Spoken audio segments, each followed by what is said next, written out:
Hi, this is Lisa, and you are listening to I Love That Movie. This podcast is for movie lovers. It's not an unbiased opinion, it's not a straightforward review, it's just a couple people talking about a movie that they love. The format is each week I have a guest, and that guest and I discuss a movie that they love, something they're obsessed with, something they connect with. We'll talk about the plot, the director, and the actors, but we'll also talk about the personal connection my guest has with that movie. So if that sounds like something you want to listen to, keep listening.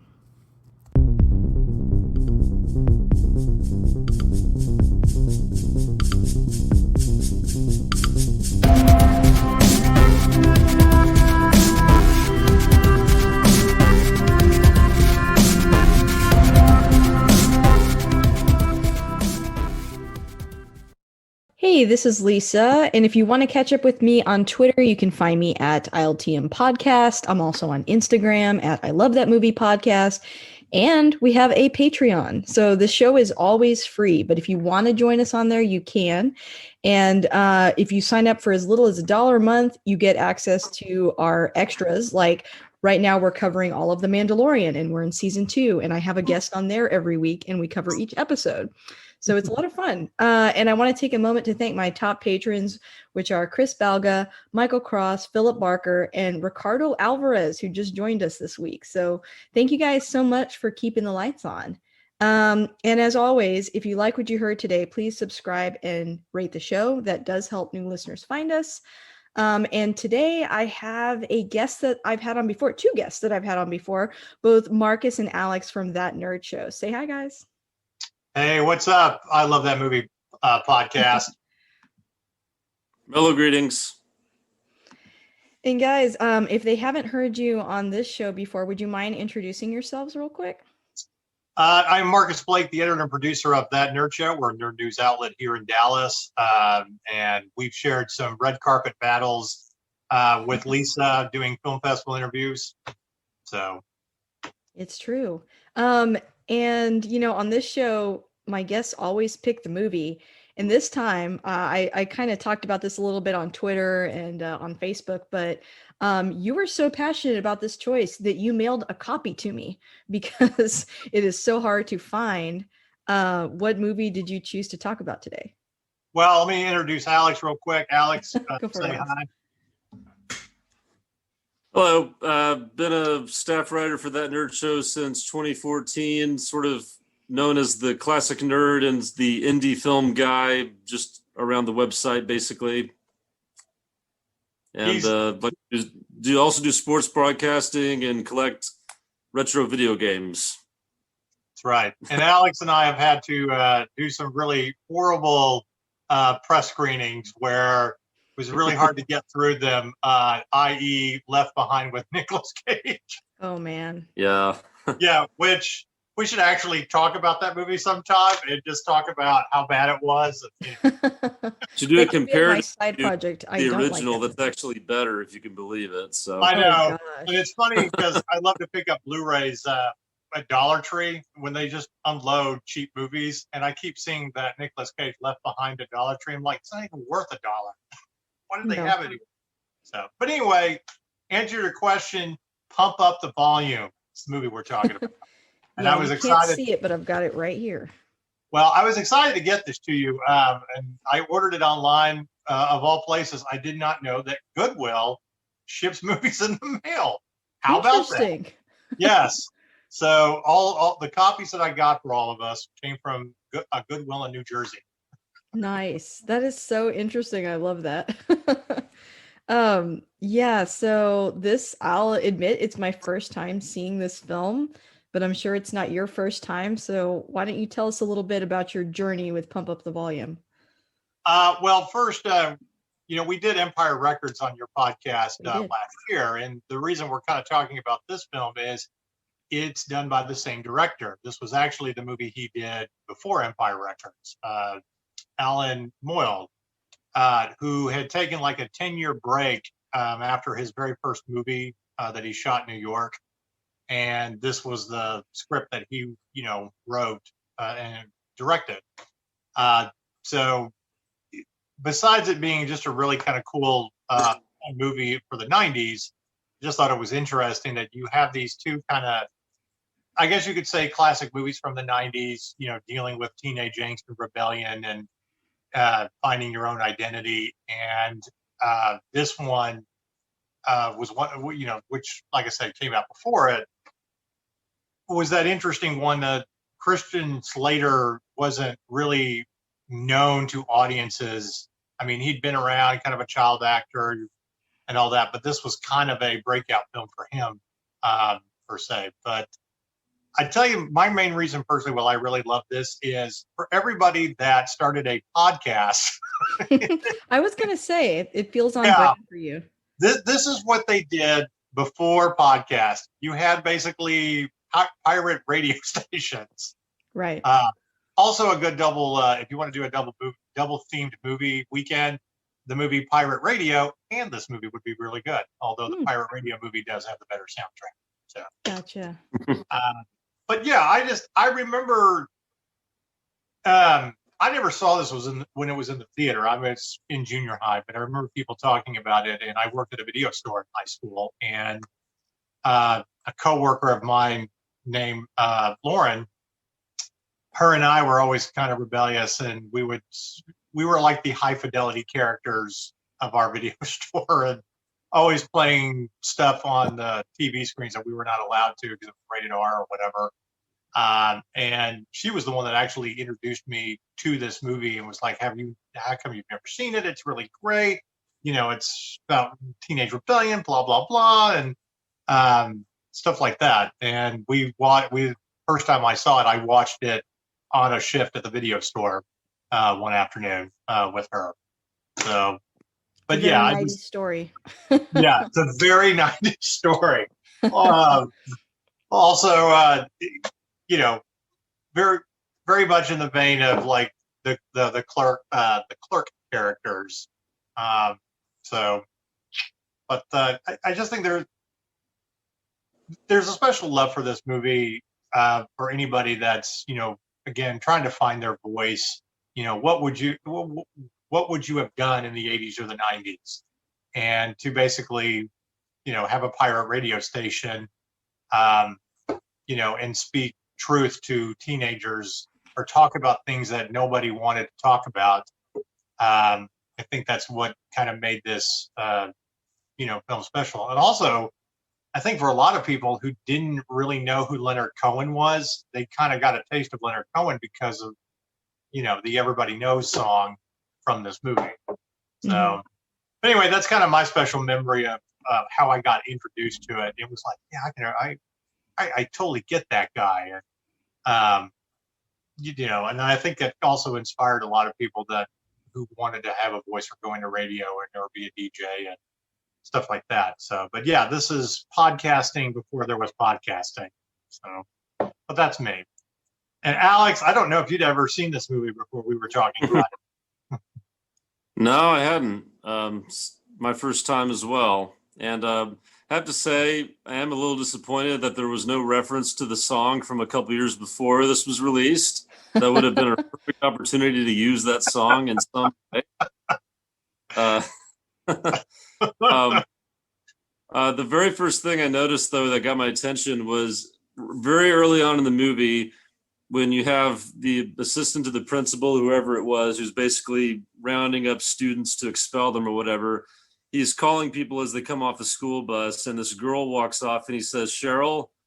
And then you see this name, Cheryl such and such, go across the screen. I don't know if that's the same actress who just happens to have the same name as the character, but I like the fact that they had her name flash up on the screen as he calls her name out, and then she gets off the bus. I thought that was a pretty clever choice, at least. I guess I did not notice that detail. I didn't notice that. So something actually kind of interesting about this film, Alan Moyle's sister, who actually taught at a high school in Montreal, it's based off a true story. The high school that she worked at was doing something very similar to what this high school was, trying to beef up their numbers a little bit or have, students that weren't outcasts make the school look better and getting rid of kids. Wow. And that's how he ended up coming to write that story. It wasn't really about, and there wasn't a guy who had a pirate radio station. I think that just came about in his writing. But the what was going on at the school was actually happening, and it wasn't just in Canada. I think, if I remember correctly, after the movie came out, they found that there were more schools that were doing very similar things. Trying to get more state money or look better, or and that kind of thing. So it wasn't completely uncommon or something that or totally unbelievable. So, I mean, even now, I think, in the past, I don't know, decade or so, you hear on the news about, basically training kids to take tests versus teaching them.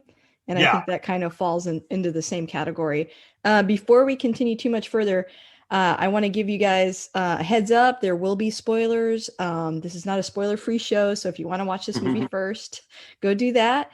And I'm going to read the synopsis really quick. Okay. So in Arizona, an introverted and insightful teenager, Mark Hunter, played by Christian Slater, finds an outlet for his viewpoints through a shortwave radio.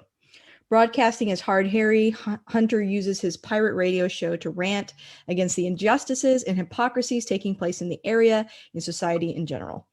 Hunter conceals his off-air identity, but a determined student, played by Samantha Mathis, discovers the truth, while Principal Crestwood, played by Annie Ross, seeks to shut Hunter down once and for all. It makes a lot of sense to me when you were talking about what it's based on. I like adding the pirate radio aspect to it, though, because it's like a way for us to kind of see what everyone's thinking almost as well, because it's like you said, it's like podcasting, but I don't know, it's probably like the easiest way to connect everybody to the main story, because otherwise how would they get all that info across, I also think too, it's to me the truest aspect of it being a 90s film is well, first of all, I should say that Alan Moyle in more than one interview has said that Hard Harry, Christian Slater's character, is a mixture of Lenny Bruce and Holden Caulfield from Catcher in the Rye, which makes sense. And you get that great little reference about Lenny Bruce when he's, returning the book at the library. But you would kind of go through these waves in American society where everything's very liberal, and then it reverts back to very conservative attitudes. So you're coming out of the 80s where, you have this wave of conservatism, and, they're trying to step up and really teach American values. And it seems more like indoctrination than anything else. Right. And you can't talk about a lot of things. It has to be in line with what they think is good students should be, good Americans should be. And you've got kids dealing with real problems that they just feel like they can't talk about. And I like the idea that you kind of have a pirate radio 90s version of Holden Caulfield who can,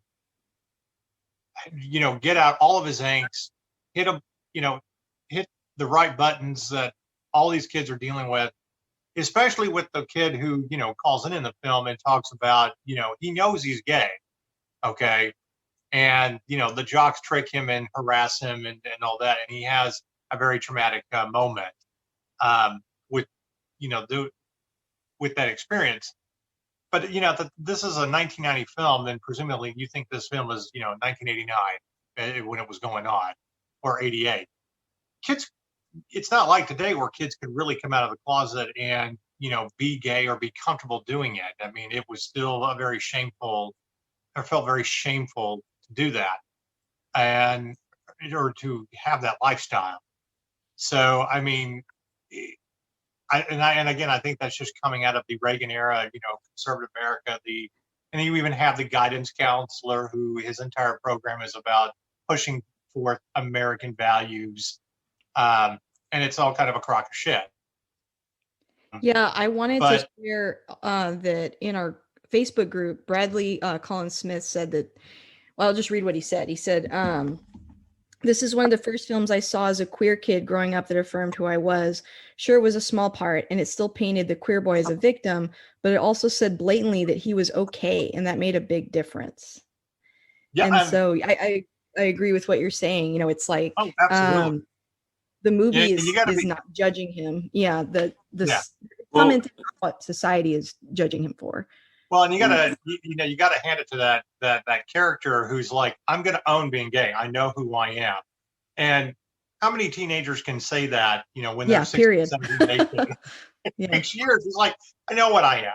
But it was the fact that he was more mad about them not accepting him or tricking him. And I think it's kind of that, it's not about him feeling ashamed. It's more like the shame with everybody else that can't accept him. And nowadays we're like, nobody cares.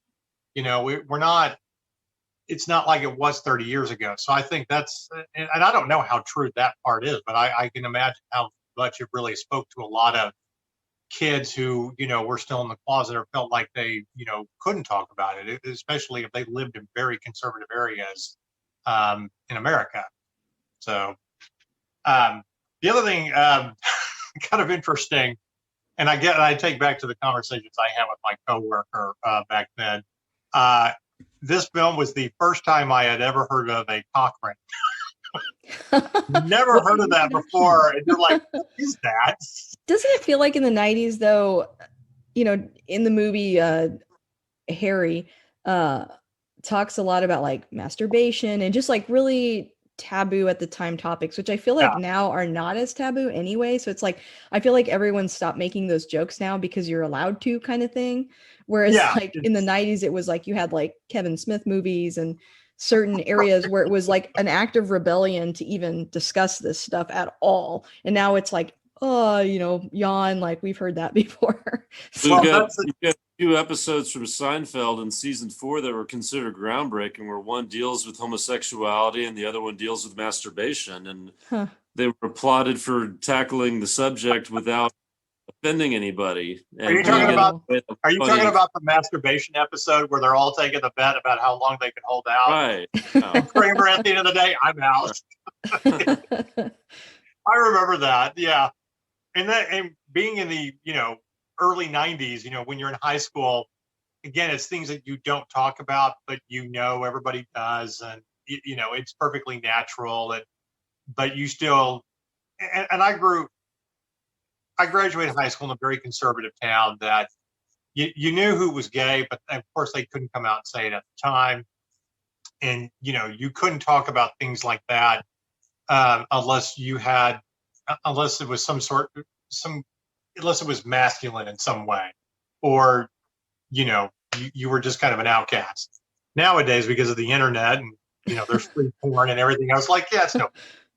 Yeah, it's like, thanks, internet. No. Yeah, I remember, obviously being from Texas as well, like I was raised very conservatively. These topics were probably even more taboo because I went to like a, private school and just, extremely sheltered. So it's like, I think a lot of people like me gravitated towards stuff like this, even though I didn't see this movie when it came out, because things were so restricted. And I can totally get why in the movie, all the, like, I feel like nowadays, like a kid, referencing that he's jerking off and talking about cock rings, like that doesn't really play the same way today. People would be like, ooh, that's kind of gross.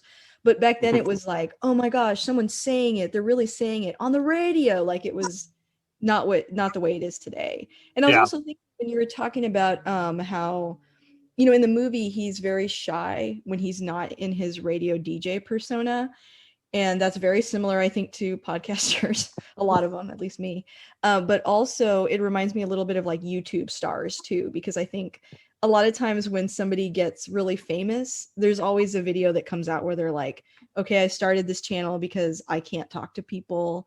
I'm scared, I'm introverted, and this gave me an outlet. So it makes a lot of sense in the movie that, he's extremely shy in person, but when he's this like other personality on the radio, he's like completely different. And he can be everything that he wants to be. I think that's kind of the brilliance of the explosion of podcasting too. Is it's a very populist tool. It gives everybody a voice.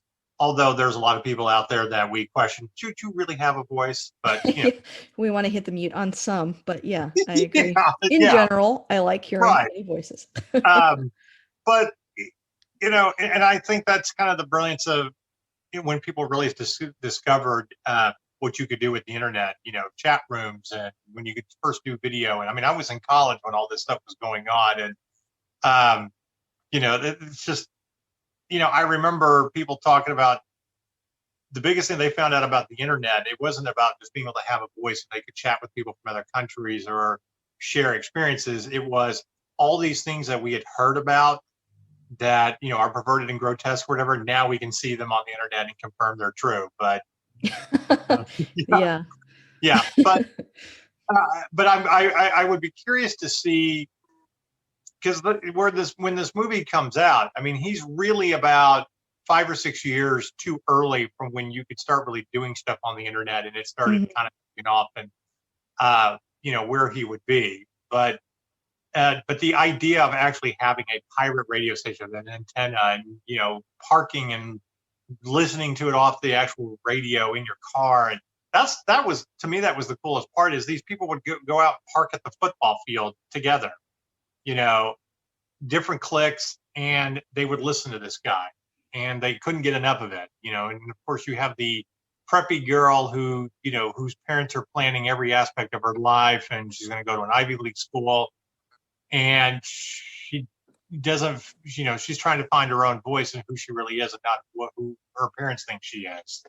But I mean, to me, this is just the ultimate 90s rebellion movie, outside of like a Kevin Smith film, which is, very campy and cracks a lot of jokes. I think this was a lot more, hit upon a lot more of a serious tone that everybody was feeling. Like, if you could put The Catcher in the Rye on a radio station, this is what that would be. So, I kind of got the feeling myself that it's like, wow, this kind of feels like maybe this is kind of what Ferris Bueller would have turned to when he went to college, where he was kind of the life of the party in high school. Now 4 years have passed and he's in college. Right. Still wants to be the life of the party, but he's kind of doing it in secret. So he's still the most popular kid, but it's in kind of a different way because he's trying to blend in more, being a grown up or something. And it also kind of reminded me of that story about Cameron Crowe that sort of inspired Fast Times at Ridgemont High, where he's at a school, he's posing as a student, so he's there, but he's not really there. He's got sort of a disconnect, and I kind of felt like this character had that same kind of disconnect when he was at the school, and then he was kind of his own self when he was behind the mic. Yeah, absolutely. It gave him an outside. He has an outsider perspective because he is an outsider. Right. Yeah. Mm-hmm. Kind of another interesting thing about this film that really gets to it's the serious tone of it is you deal with suicide, you deal with people who think about it, and you actually have a kid who does commit suicide, who, they kind of help, but they don't really help, and then he feels bad about it, and should I really be doing this? But it's the first time that you can hear other people outside of like either group therapy that you're all dealing with the same issues. It's not one person who thinks of suicide, and you need to talk to people. You need to share your experiences. And it doesn't matter what clique you are, how much money you have, who your family is. That's the kind of the common bond with teenagers. There's all sorts of things that bring you together. Now, I mean, other shows and movies have been more hilarious about it, and then I guess they tried to do that in the reboot of Saved by the Bell, which I couldn't get through, but that's beside the point. No, but my point is, you get a show like that tries to deal with real issues.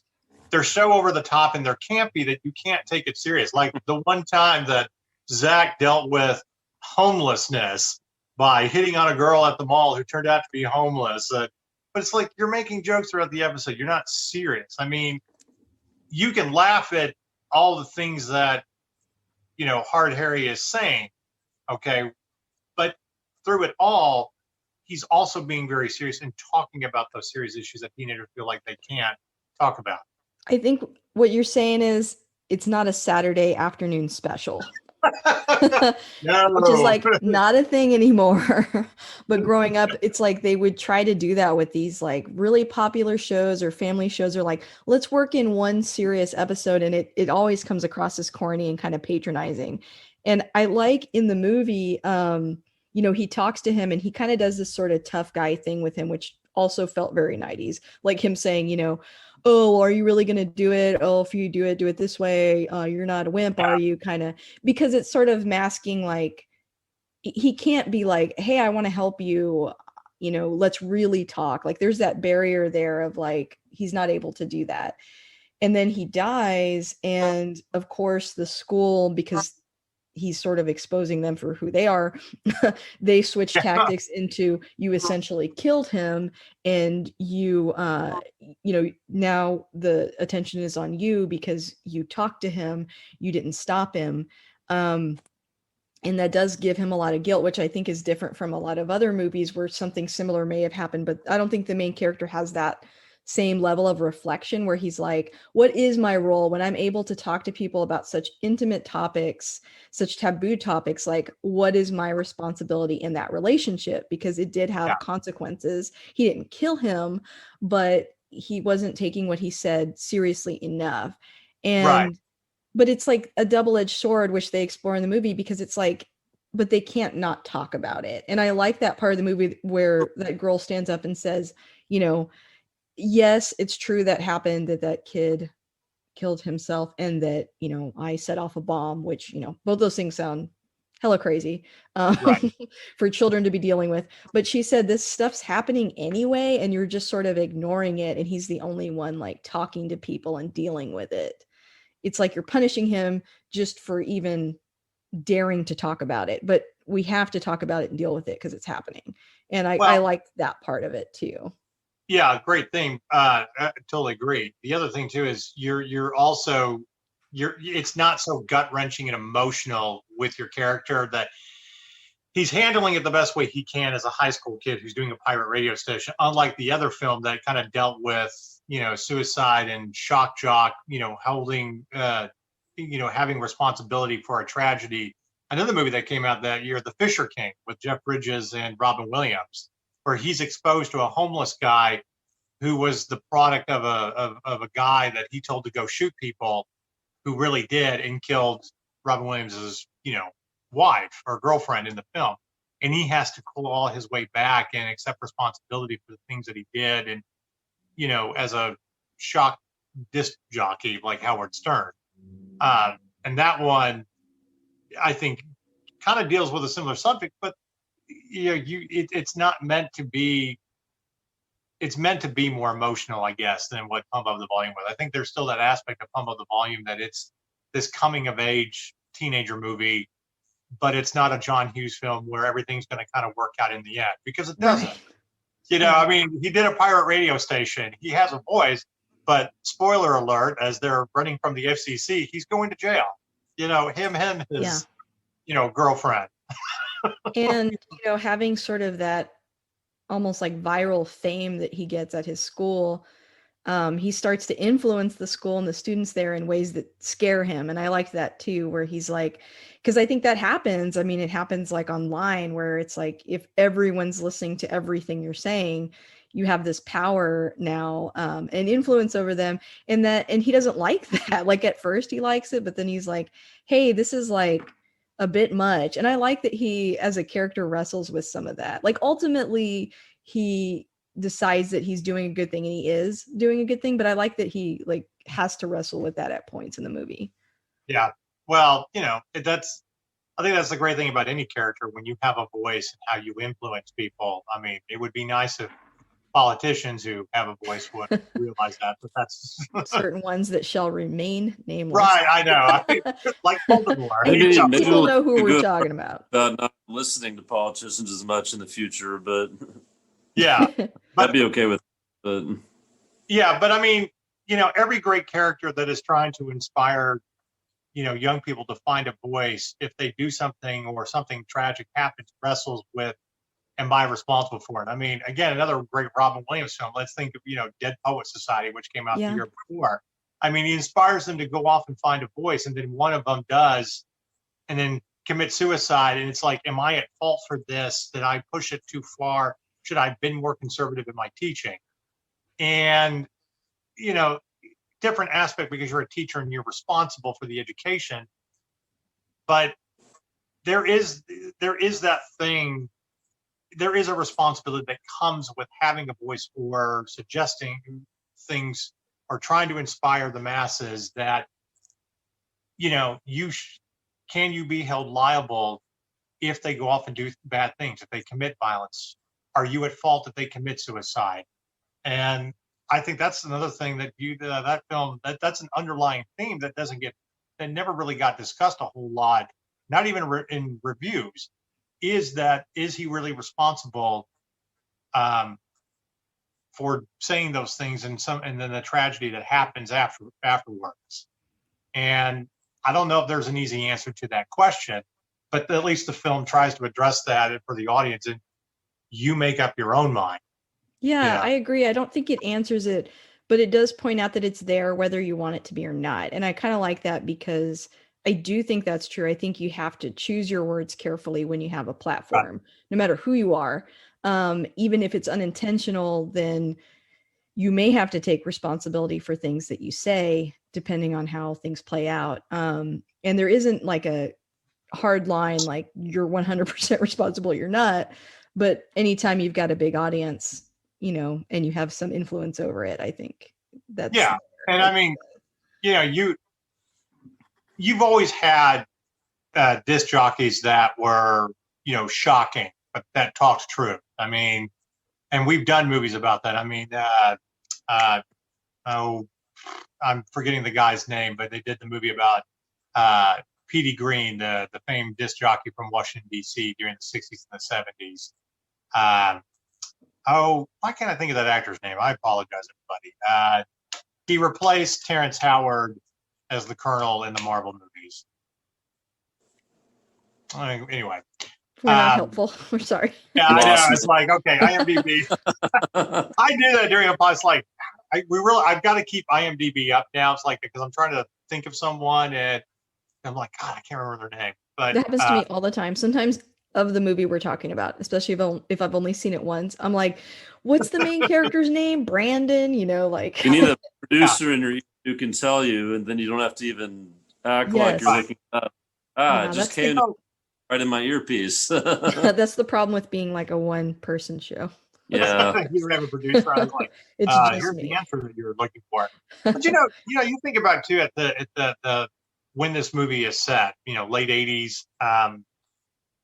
That was when Howard Stern was starting to really become popular and push the boundaries of radio and stuff. And there was that question of how responsible are you as a disc jockey for the things that you do, even though all of it was satire and all that. He never got into really talking about serious issues unless it was funny. It's not like he is now where he just does these interviews and, talks about things that most people have never talked about, with actors and athletes. But no, for me, this is just one of those best films of the 90s. And I thought it was so perfect that it kind of started out of the 90s because, again, you have all these teenagers that are getting out of that conservative time period where I am fed up, I'm angry, I am, and you're dealing with poverty and how everything is supposed to look. And I got to tell you, I think the worst character in that movie, it's not the principal, even though she's evil and, Yeah, she's like cartoonishly evil. So it's easy to know she's the bad guy. It really is the guidance counselor to me we're going to have comprehensive American values and program, and we're going to do things this way, better known as indoctrination. But, and anytime I've ever heard teachers talk about that or a guidance counselor, it's like, I cringe because you're trying to shape someone into what you think they should be as an upstanding American. And it's like, there's many different colors that help. Well, yeah. Fortunately, not much has changed in the last, 30 years since the movie came out. Yeah. In some ways, it's gotten better. In some ways, it's gotten worse. So, and I think that's the pushback anytime you're dealing with counterculture or and I'm not trying to rag on conservatives or anything on your podcast. This version of what you think morality is or America should be and yada yada yada, that's still very present. I think people forget that, everybody has their own American experience, especially immigrants and stuff. There's always that pushback of those aren't proper things. We can't have those things. I'm like, human beings, I mean, we're all pretty perverted in our own way, and kinky, and like certain things, and it doesn't have to be one way or the other. And that, I think we just, people need to accept that. And that's kind of another thing that this film, gets past. It shatters that image of be who you are, whether you're gay or whatever, be kinky, just find your own voice. Okay. And I think we haven't talked enough about Samantha Mathis's character, who, Nora, who, is an artist and a poet, and, rebellion. And, to me, she's like that 60s girl that breaks free from every conservative thing that she ever grew up with, goes off to New York, she might have been a great artist or end up being a, comedian, like, Mrs. Maisel or whatever. Yeah. And is just a free spirit that not only does very conservative families or towns or communities are afraid of, but even some men would be afraid of. It's like, we can't have a woman be that much of a free spirit. She's also, I shouldn't say foil, but she's a great balance for him, because she pushes him to keep going, and like, you've started something here and I'm going to help you. And you could see these two ended up, together, doing wonderful things later in life when they get out of jail. Right. They also were in 3 collaborations together. They were. Yeah. They went on later to star in 2 other projects, Broken Arrow and Ferngully. The Last Rainforest. I knew about Ferngully. I'm not that familiar with Broken Arrow, though, so that one escaped me. But another very I don't have as many like quick facts. This movie just didn't have a ton of those, so I kind of weave them in. But that was one of the ones that I had. So I was one that I found interesting, because we talked about High Fidelity. John Cusack was originally slated for that role. That's who the director wanted first, before they went to Christian. So, yeah, I thought that was interesting. I think that would be very interesting if he had actually done that role, and then 10 years. And you could totally tie those 2 movies together. It'd be because really, you could be like, that's the evolution of that character. For sure. Absolutely. I go from being a pirate radio guy in high school to owning a record shop, being a former DJ, and basically being an elitist when it comes to music. But it'd be interesting to revisit that story. Like, there's this trend of reboots going along. Like 30 years later, we can reboot a movie, and it doesn't always work. I know it kind of started with what they did with The Force Awakens. I thought it was brilliant with Blade Runner 2049. It was one of the most perfect films I've ever seen. Agreed. But now we've got Coming to America 2 coming out in a couple of months, which I'm still like, I know some movies that they want to remake, you're like, right. They're maybe though. TV shows. They're rebooting Night Court, and the whole story is now it's going to be the daughter of Harry Stone sitting on the bench at Night Court. Can I just admit to you, I think, I'm not like a very young person. I am, 37, and I never watched Night Court. So like, how are young people going to relate to that? You know what I'm saying? Like, is it too late? I think, I don't know. But I think they put all the Karate Kid movies on Netflix before they brought on. You know what? Netflix. Very, very true. I watched it. Which is why I can't really get too upset about reboots, because I'm like, I don't know. Sometimes they're really good. So sometimes that nostalgia just hits perfect, and we could spend hours talking about Cobra Kai. When it first dropped, I mean, I was one of those. I was like, "There's no reason this should be this good. No reason at all."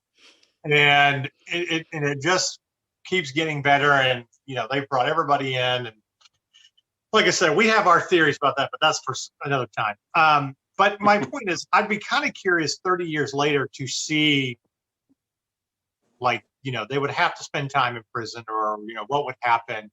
Would they still be together? Would they reconnect?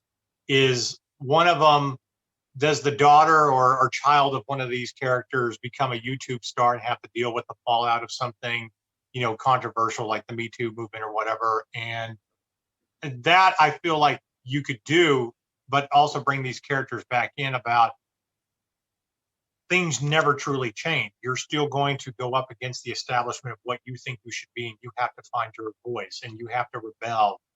And we did it back then, and here it is now, but with more technology.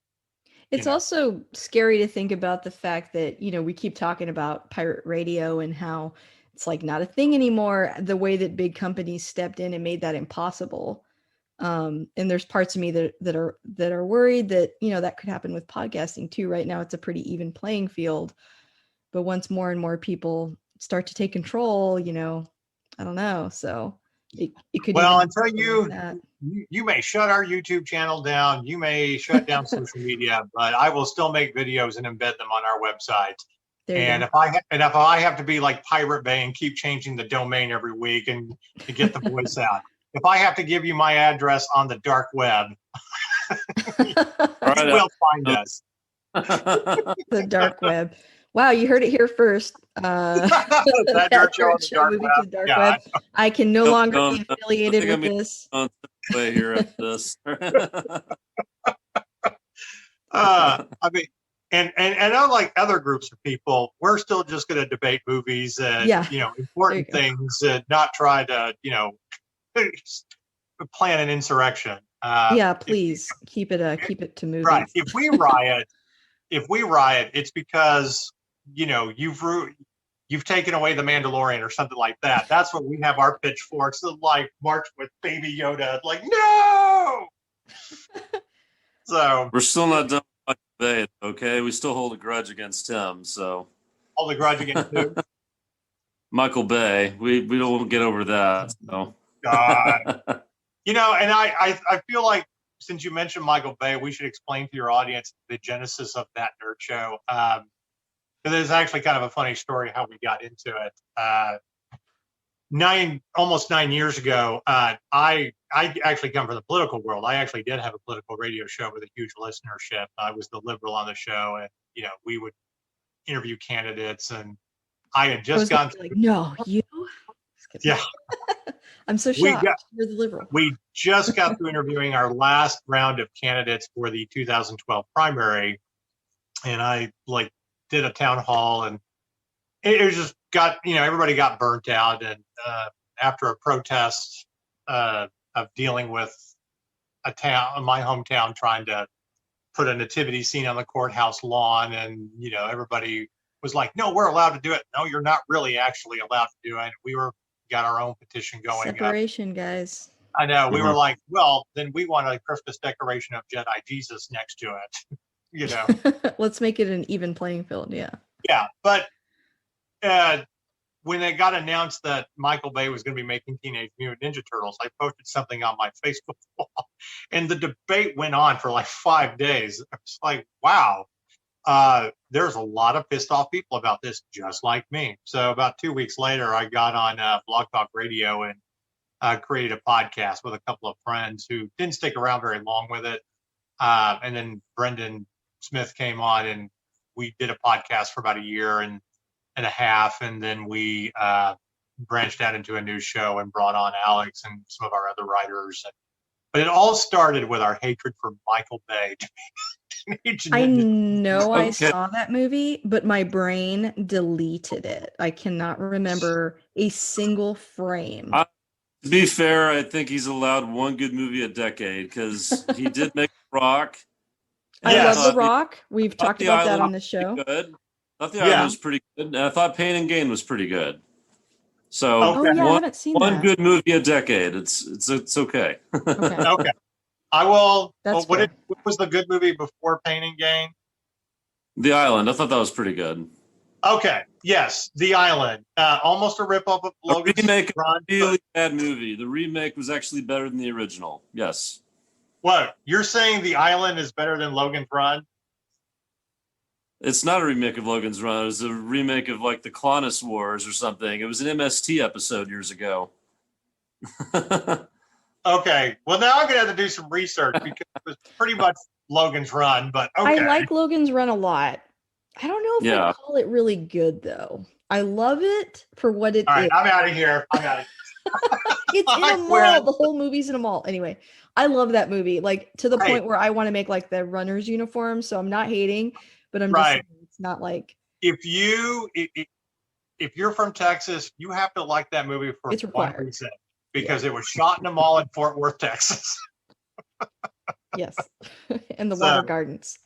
Yes, but you know, oh man, yeah. But anyway, like I said, we went down a rabbit hole. Yeah, it just started with arguing about Michael Bay, and when we finally saw the film, we're like, "Yep, we were right. It was horrible." When I started hearing they were aliens and things like that, I was like, I don't know. Yeah. You can't make something that's silly like Teenage Mutant Ninja Turtles too complicated. No. You gotta just stick with what it is. Well, like the whole premise of the comic was based on a joke that was parodying Daredevil. I mean, it wasn't to be taken seriously. And Teen Titans too, like, and then mutants like the X-Men, like it like took all that stuff and it's like, let's just smash this stuff together. And Michael Bay, and I agree with Alex. He's allowed one good movie per decade. I would honestly say that the 13 Hours Benghazi movie was actually really good. You know, despite your politics or what you believe about what happened, I mean, it was very well acted. The action was great. So I will give him on that. But nothing's ever going to take away The Rock. The Rock is just an awesome movie, and there's so many great catchphrases. Yes. You know, in that movie, and it's, you know, before Nicolas Cage went completely crazy and had to do any ridiculous movie offer that was given to him because he's in debt. So right. But before he had to do that religious movie back from the Left Behind movie. Left Behind. I could not remember. Yeah. Or every other movie that he's done that it feels like it's like straight to video or whatever. But then again, I can't completely knock him on that, because I feel like Liam Neeson just keeps making action movies that are carbon copies of his character from Taken. Yes, and Mandy is really good. Except, yeah, Mandy, you're right. Mandy was one of those surprise hits, and that's a great movie to check out. Pretty good a few years back also. But anyway, so Alex, and I got to ask all of you, because I have more of an experience with Pub Up the Volume. Personally, when I look at this movie and I give it a grade, I mean, it's an 8 for me, probably more for the nostalgia than anything else. And I kind of, you know, have been inspired by it as a great 90s Inks movie. But I'm curious to know how you would grade this movie 1 out of 10. So, Lisa, how would you do it? What grade would you give this movie? I would probably give it a 7 or an 8. I don't have the nostalgia lens over it since I didn't see it when it came out, but I think that topics that it tackles are really interesting and not often seen in 90s movies. Probably not often seen now, even though they still apply. And I noticed in the group when I talked about you giving me this DVD, a bunch of people in there commented like, "Oh my gosh, I love this movie. I can't wait to hear what you think." I even saw on Twitter, Bart was like, "Oh, the reason why they have such a hard time getting it to stream is because they didn't think about like the music rights, and now with everything streamed, like, oh, you know what? Challenge, and that's why you can't find it anywhere." And that just sort of adds to the mystique of what this movie's talking about, which I feel is interesting. You know what? We got to give a shout out to Bart on that one. Yeah, that is very true. I didn't think about that. I even tried to find like a pirate copy before I bought the DVDs. Like, it's not even on Blu-ray. That's the sad part. Every once in a while that happens. Like My Fair Lady is not on Blu-ray. It's only on. Oh, yes, it is. Oh, is it? Yes, it is. I have a special edition metallic box of My Fair. I gotta ask now, Alex, do you have that? Do you have that when you bring women over? Is that front and center like your favorite movie in the 10? Oh, No. nice. Okay. I like Audrey Hepburn. I think that's a classic film, so I think it's worth Oh having. no, I don't disagree. I just got to give you a hard time. It's like we'll put the You're nerd like, movies out front. welcome to my home. Let's watch My Fair Lady. But well, I had a hard time finding it. Let me say that. Like, I looked on Amazon. It probably is. Yeah. Blu-rays are getting harder to find because when they release them, they don't re-release them as much as they used to because everybody's gone to streaming and digital, so they're getting more expensive and they're hard to find. I don't think it's streaming. I had to buy it at like Movie Trading Company or something. That's a crapshoot because you never know if it's going to be there or not. So right, yeah, it was a tough find, that movie. And then I think since then it's now streaming, but Drop Dead Gorgeous was like another one that that was like a really cool movie to me back when it came out. My guest Mitchell was really excited to talk about it, but it was hard to find, and there was like a new Drop Dead Gorgeous that was terrible. That had sort of taken the place of it, and it was difficult to find. So every once in a while, that's why I kept mentioning that, that happens. I want people to know, like, we can think outside the box. It doesn't have to be something that you stream, because I think there's still an audience for people that want to talk about these movies, even if they're difficult to find. Like, people will find a way. Like you're saying. I would say this about Blu-rays. I am very big that anytime I'm at Dollar Tree or Big Lots, if they have cheap, Blu-rays for like couple of bucks or whatever, I will snatch them up. I don't really care if they're B movies or whatever, or just anything. Like especially Dollar Tree. And sorry, go ahead. I find a lot of hidden gems, especially movies. Like I remember we had a press screening, or I didn't go, and I never got around to watching it. I did that the other night. I found The Man from U.N.C.L.E., the remake movie that came out a few years ago, for $1 at Dollar Tree. I was like, wow. Oh, cool. And I finally decided to watch it last night while I was working late. I was like, oh, okay, this was actually fairly enjoyable. Can't remember why we weren't at the press screening, or we covered the film years ago. But. Yeah, there was another fairly big movie that came out around the exact same time, and I think maybe that cut into that movie, because I think it was I thought it was good, but there was another big movie that came out at the same time. And that's why I kind of went under the radar. One of those where we had to choose. I think it was like a Mission Impossible movie or something like that. That might have been it, right? But you can also find really great deals on Amazon too. I found a Blu-ray of Heat for $5 on Amazon. Yeah, I mean, those are going away quick, I mean, people are, like you said, they're going to 4K now. What I would say though is there's a company called Shout Factory, and I actually have an uncle in California who's friends with somebody who works for that company, and they are really good about re-releasing kind of B movies or kind of forgotten movies, and they have another line that's called Scream Factory that's for the horror films, and they do Shout Factory for all the other stuff. And so sometimes I'll like talk to my uncle and say, hey, can you ask so-and-so if they've ever thought about doing this movie or that movie? And I was happy when they like did a re-release of Creepshow, because that's like my favorite horror film. And for years we couldn't get a Blu-ray of that. And finally we got it a couple of years ago. So some of these may still be coming in a couple of years. Interesting. So what you're saying is you have an end where you can offer suggestions of like, hey, we need this on Blu-ray. Like pump up the volume. Yeah, there you go. Yeah, make it happen. For the shot. I mean, it was a low budget film. Probably wouldn't be very expensive to transfer and sort of remaster, but I mean, it would probably be a lot easier. I had a friend of mine when the Star Wars trilogy went to Blu-ray, but it had all the ridiculous changes in there that were just horrible. I refused to buy it, so I did two things. I bought the VHS original trilogy set off of Amazon for like $10, like the one that got released in 1988.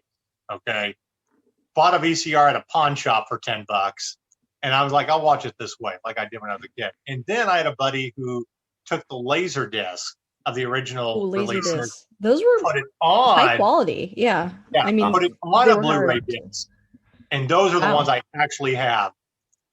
Because I am not watching any version on Blu-ray where Han did not shoot first. So Gotta stick to your principles. I do stick to my principles. It's very important. So, but yeah, I have them on Blu-ray. It's just transposed from Laserdisc. That is funny. Yeah. So I mean, you got to do what you got to do. But yeah, Alex, I'm curious, how would you grade this movie? I'm sure you're got a lower grade than I would. Give it a 7 out of 10. And I thought about whether I would give it a 7 or 8, but what I started to think of is, well, what are some other movies that were out around the same time that I rate around the same or a little bit better? And I think, well, it's not quite as good as this, but it's not by much. So I think it's a 7 out of 10, and that's just in retrospect. I mean, who knows? I might have even liked it better when I saw it back then if I were watching it now. I mean, but well, what I like is that I think the story is still relevant, the message, and it doesn't come across as preachy. It kind of allows you to think for yourself. They don't get into any kind of moral arguments or anything like that. And it is kind of a thinking movie. And my biggest thought about this was also they don't really address it head on, but they kind of allow you to see it in the movie, is that, kids in their own age group, teenagers especially, they have people who are leaders among their age group, but you have to draw the line somewhere and say, well, they still need a little bit of guidance because they're not quite there yet. And so maybe it's important that they still are not able to just completely go off the rails, because when you get to a certain age and you go off the rails, you're liable to do something that you might not be able to take back, like when you were a kid. So, oh, that's a good point. I like that. One other point, I thought it was interesting that they had two musicians in the movie playing teachers who are sort of a part of the system, because you have Ellen Green, who's in there, who's Little Shop of Horrors, but then Annie Ross, who is a jazz singer, so from the UK. So and Annie Ross, she's the one that plays the principal. So she has this Cruella de Vil. Seriously, she's so evil, and it's like, man, she's like, all that matters, the test scores. I know. And I almost expect her to have a line in there. And make sure that we take their dogs too. Yeah, it's like she needs that long cigarette or whatever. Like at night after she's manipulated the number, she's out stealing puppies. Yes. Oh, speaking of cigarettes, that was the other thing I wrote down. This is another thing that makes it very 90s and could not happen today. No. I read that Christian Slater became physically ill several times filming this because of all the cigarette smoking he did. Wow. So it begs the question, why not give him a fake cigarette? What the heck was up with that? He's going method, or? Yeah. I guess, but well, I mean... we were talking about... we were talking about Kevin Smith before. When he first made Clerks, he wasn't a smoker, and he didn't even know how to smoke properly. But by the time they were done with it, he had become a smoker, and he kind of learned about it and became a smoker through that movie, from what I heard. So, yeah. When people talk these days about censorship, I think in Stranger Things, they had to stop smoking so much because it was like a little too 80s. And when people say, oh, I can't believe they did that, that's censorship and it doesn't really affect people, I'm like, I don't know. My husband, Nick, when he was in high school, he smoked Lucky Strikes because Spike did in Cowboy Bebop. So I think you can be influenced by the stuff you watch, but it's just funny. Sure, a character that's 17 smoking like a chimney because it's like, and hey, he did the product placement in this movie too. I mean, I couldn't get out of my head that he was drinking Diet Pepsi and chewing blackjack gum. It's like, that's an interesting. I mean, blackjack gum. Can you even get that anymore? I don't think so. Oh yeah, if you go to one of those old candy stores, like Cracker Barrel or something, I think. Yeah. Interesting. Yeah.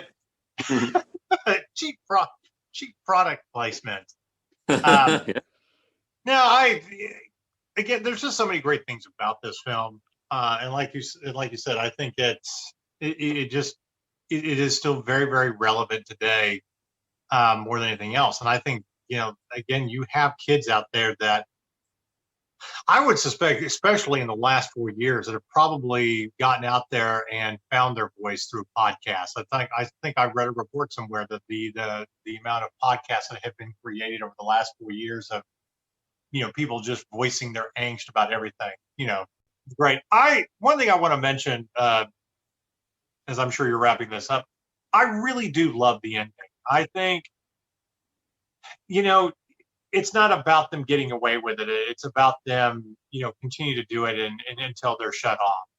To, the very last thing that he says is about, keep listening, find your voice. Before they pull the plug on his pirate radio and they're hauling the two of them, Bonnie and Clyde-esque criminals off to jail.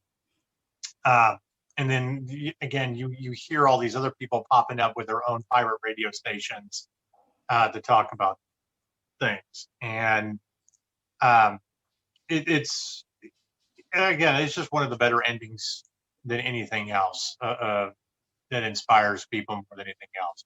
I don't know if it's really up there with standing on a desktop, "Oh, Captain, my Captain," but for this movie, it truly works. I agree. I think that brings me to my last couple of questions for both of you. Number one, if you could summarize what we've been talking about, why do you love this movie so much? Why do you think you revisit it? If you could kind of just summarize that like in a sentence or two. Alex, I'll let you have that one first. Well, basically just going over what I said before, to me, any story, any film that remains relevant to the present day compared to when it came out, I think is worth a rewatch. So the fact that I'm listening to it, watching the movie, and there's certain elements of it where I think this is still relevant 30, 31 years later, makes it doable. So I like that. I think it's an inspiring film more than anything else. I think it's, taking that voice, that Holden Caulfield voice from A Catcher in the Rye, putting him on the radio and talking truth and to teenagers and talking about the things that they're afraid to talk about. And talking about subjects that are, like Alex said, that are still very relevant today. And about finding your voice. And if you are one of those shy and introverted kids that, need a wet outlet to get your voice out, whether it's acting or writing or a pirate radio station, sometimes that's what you need, because it's those people that, tend to have a lot more poignant things to say other than TV stars. Because they're like observers, Right. The other question I had for you is, what is your elevator pitch for this movie? Like, how do you, pitch this movie to someone that's never seen it before? Alex, what would you say to that? Now, if you've only seen it once. I guess I'll again sort of piggyback off something I said earlier. Have you ever wondered what Ferris Bueller might have done in his college years? Because that take place after Ferris Bueller's Day Off. So, I would say if you're tired of John Hughes films that always had happy endings, but it's still dealing with the same teenage angst and rebellion against society not conforming, but finding your voice and talking about things that others won't talk about and speaking truth to society, in a very 90s film, then this is what you watch. And you will find a lot of themes in it that are still very relevant today. So yeah. I again, 30 years later, and Alex reminded me this year that as he was asking about movies that came out in 96 for one of his columns for our weekly magazine that we're about to do, that holy shit, it has actually been 25 years since I graduated high school. So thank you this week for making me feel old, but it happens to all of us, we hope. It does. Yes. Coming from the girl who, hasn't hit the other decade yet, I mean, it's close. It's looming. It's not far away. But no, I mean, almost 30 years later, still looking at this film and, the state of society, I'm just like, it still speaks volumes to kids who are needing to find their own voice and talk about real issues. Yeah, I agree that, the messaging in this movie is pretty relevant, and, it's not an accident. I think that, we're talking about this on a podcast, he's on a radio show. There's some crossover there. And yeah, a lot of the things that he's really frustrated with about society and about, what it means to be an American, like these are still things we're talking about. And I feel like it's a movie that sort of slipped under the radar a little bit, but it sounds like it has a lot of fans, and they tend to be people that care a lot about film and about tackling more serious topics. So I think if that's kind of up your alley, then you will enjoy this film. You may have to hunt it down, but you'll enjoy it. You can find some cheap copies on the internet. They may come from Goodwill. There you go. Hit Marcus up. He can hook you up with some. In the old But thank you so much, guys. This has been a really fun discussion. I feel like we talked about so much today. And I definitely want to have y'all back. But where can people find you? Thatnerdshow.com. That's our website, news, podcasts, everything. If you're on social media, facebook.com/thatnerdshow, Instagram, which I still don't know how to operate, That Nerd Show, and then our Twitter handle is @thatnerdshow. You could tweet us out questions, but yes, thatnerdshow.com, and we do live streaming from the website of podcasts, gaming shows, and everything else. And then Very cool. At the beginning of next month, we will start having a weekly magazine that you can get a digital copy of, or be able to buy a printed version that will feature illustrators and writers, unique content from us, and cosplayers and everything else. All right, guys. Thank you so much for coming on, and hope to have you back soon.